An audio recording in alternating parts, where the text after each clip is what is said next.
নমস্কার বন্ধুরা, আমরা প্রত্যেকেই জানি যে রঙের উৎসবে মেতে ওঠার আগে পালিত হয় হোলিকা দহন। আর এই ন্যাড়া পোড়া বা হোলিকা দহনের দিন সন্ধ্যের পর নিশ্চিন্তে পুড়িয়ে ফেলুন এই একটি জিনিস। এর প্রভাবে আপনার জীবন থেকে সকল প্রকার সমস্যার সমাধান হবে। হ্যাঁ বন্ধুরা, আপনার দুর্ভাগ্য পুড়ে যাবে আর আসবে প্রচুর অর্থ। এক কথায় বলতে গেলে আপনারা অখণ্ড সৌভাগ্যের অধিকারী হবেন। তাই বন্ধুরা, যারা উপাচারে বিশ্বাস করেন, ঈশ্বর বা ভগবানের প্রতি বিশ্বাস রাখেন, শাস্ত্রের প্রতি বিশ্বাস রাখেন, তারা এই উপায় বা ক্রিয়াটি অবশ্যই করুন। তাই ভিডিওটি মনোযোগ সহকারে শেষ পর্যন্ত দেখে নিন। আর ভিডিওটি দেখার পর আমি যেভাবে যা যা করার কথা বলবো তা যদি শুদ্ধ মনে ভগবানের প্রতি বিশ্বাস রেখে এই উপায় বা ক্রিয়াটি করতে পারেন, তাহলে আপনি সুনিশ্চিতভাবে এর সুফল পাবেন।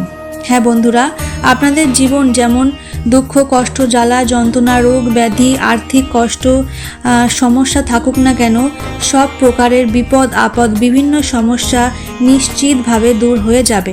তাই এই প্রসঙ্গে বিস্তারিত জানার আগে আমি আপনাদের কাছে একটি অনুরোধ করব, যদি ভিডিওটি ভালো লাগে তাহলে অবশ্যই একটি লাইক ও কমেন্টে রাধে রাধে একটি বার লিখে যাবেন। এবং অবশ্যই করে ভিডিওটি আপনাদের নিকটবর্তী বন্ধু বান্ধব, আত্মীয় পরিজনদের সাথে শেয়ার করতে ভুলবেন না, যাতে তারাও এই ভিডিওটি দেখে কিছুটা উপকৃত হতে পারে। বন্ধুরা, পূর্ণিমার সময়কালীন মূলত প্রদোষকালের সত্যনারায়ণ ব্রত সম্পূর্ণ করতে হয়। বন্ধুরা, এরই পাশাপাশি আপনারা নিশ্চিত এটিও জানেন যে দোল পূর্ণিমার আগে হোলিকা দহন করা হয়, যাকে আমরা বলি ন্যাড়া পোড়ানো। এই হোলিকা দহন এই বছর সম্পূর্ণ করা হচ্ছে সন্ধ্যে 7:15 পর থেকে 8:50 সময় পর্যন্ত। বন্ধুরা, এই দিন আপনারা যে দেবদেবীরই পূজা করেন না কেন, সেই দেব ও দেবীর আরাধনা বা রং নিবেদন করতে হয়। 3 প্রকারের আবির বা রং এই দিন পারলে অবশ্যই ভগবানের উদ্দেশ্যে অর্পণ করুন, যার মধ্যে লাল রঙের আবির অবশ্যই থাকা প্রয়োজন। এরই পাশাপাশি আপনি নিন হলুদ, সবুজ, গোলাপি, গেরুয়া, আপনি যে কোনো রঙের আবির ব্যবহার করতে পারেন, তবে অবশ্যই লাল রঙের আবির থাকা আবশ্যক। এই লাল রঙের আবির নিয়ে সবার প্রথমে বাড়ির মুখ্য দরজার সামনে একটি স্বস্তিক চিহ্ন অঙ্কন করুন। সেই সঙ্গে আপনারা এই আবির দিয়ে মা লক্ষ্মীর পদচিহ্ন অঙ্কন করুন। আপনারা চাইলে সেই পদচিহ্ন আপনার সদর দরজা থেকে শুরু করে ঠাকুর ঘর পর্যন্ত অঙ্কন করতে পারেন। বন্ধুরা, এই দিন বাড়ি ঘর দুয়ার ভালো করে পরিষ্কার পরিচ্ছন্ন করে রাখবেন। আর যদি সম্ভব হয় এই দিন গঙ্গা স্নান করুন। গঙ্গায় গিয়ে যদি স্নান না করতে পারেন, তাহলে সেক্ষেত্রে সামান্য গঙ্গার জল মাথার উপরে ছিটিয়ে দেবেন এবং বাড়ির সর্বত্র গঙ্গার জল ছিটিয়ে দেবেন। স্নান করার পর আপনারা মা লক্ষ্মী এবং নারায়ণের পূজা বা রাধাকৃষ্ণের পূজা সম্পন্ন করুন। তবে অবশ্যই সবার আগে সমস্ত দেব দেবীর পায়ে লাল আবির নিবেদন করুন। বন্ধুরা, এই বসন্ত উৎসবে রং খেলা বা আবির খেলার পিছনে মূলত 2টি কারণ রয়েছে। একটি হলো আধ্যাত্মিক এবং অপরটি হলো বৈজ্ঞানিক। বন্ধুরা, আধ্যাত্মিক কারণের মধ্যে প্রধান বিষয়টি রয়েছে হোলিকা দহনের কাহিনী নিয়ে। বন্ধুরা, আমরা নিশ্চিত ভক্ত প্রহ্লাদের নাম শুনেছি, যে ছিল ভগবান বিষ্ণু এর পরম ভক্ত, যাকে রক্ষা করার উদ্দেশ্যে ভগবান বিষ্ণু নরসিংহ অবতার ধারণ করেছিলেন। দৈত্যরাজ হিরণ্যকৌশবের পুত্র ছিল প্রহ্লাদ। ভগবান বিষ্ণুর প্রতি ভক্ত প্রহ্লাদের ভক্তি দেখে দৈত্যরাজ হিরণ্যকৌশবের অত্যন্ত রাগ হলো। তখন তিনি তার পুত্রকে ভগবান বিষ্ণু পূজা করার বিরত থাকার জন্য অনেক পদ্ধতি অবলম্বন করে।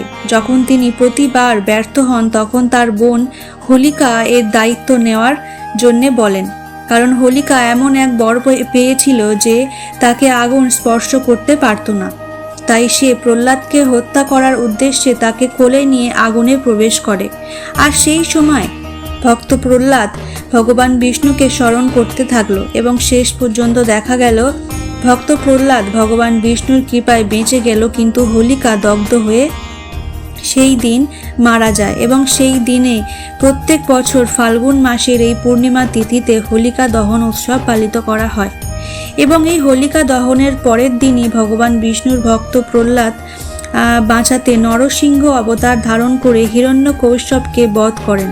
তাই ফাল্গুন মাসের এই পূর্ণিমা তিথিটিকে অশুভ শক্তির উপর শুভ শক্তির বিজয় হিসাবে গণ্য করা হয়। আর এই অশুভ শক্তির অবসানের প্রতীক হিসাবে পরের দিন সমগ্র বিশ্বের রং আবিরের দ্বারা আনন্দ উৎসব পালন করে থাকে। আর সেই কারণে ফাল্গুন মাসের পবিত্র পূর্ণিমার দিনে সমগ্র বিশ্ববাসী উৎসবে মেতে ওঠে। আর আপনার বাড়ির আশেপাশে যদি এই ন্যাড়া পোড়ানো অনুষ্ঠান হয়ে থাকে তাহলে অতি অবশ্যই একটি বার এই টোটকা বা উপায়টি করুন। আপনাদের এই উপায়টি করতে লাগবে একটি লাল কাপড়, একটি নারিকেল এবং কিছুটা পরিমাণ মেটে সিঁদুর। বন্ধুরা, এই 3টি সামগ্রী আপনারা আগে থেকে জোগাড় করে রাখবেন। এরপর যখন সন্ধ্যার সময় ন্যাড়া পোড়ানো শুরু হবে ঠিক তার আগে ওই নারিকেলের মধ্যে একটি স্বস্তিক চিহ্ন অঙ্কন করে সেই মেটে সিঁদুরটি দিয়ে করে দেবেন এবং নারিকেলটিকে লাল কাপড়ের মধ্যে মুড়ে আপনি অপেক্ষা করবেন।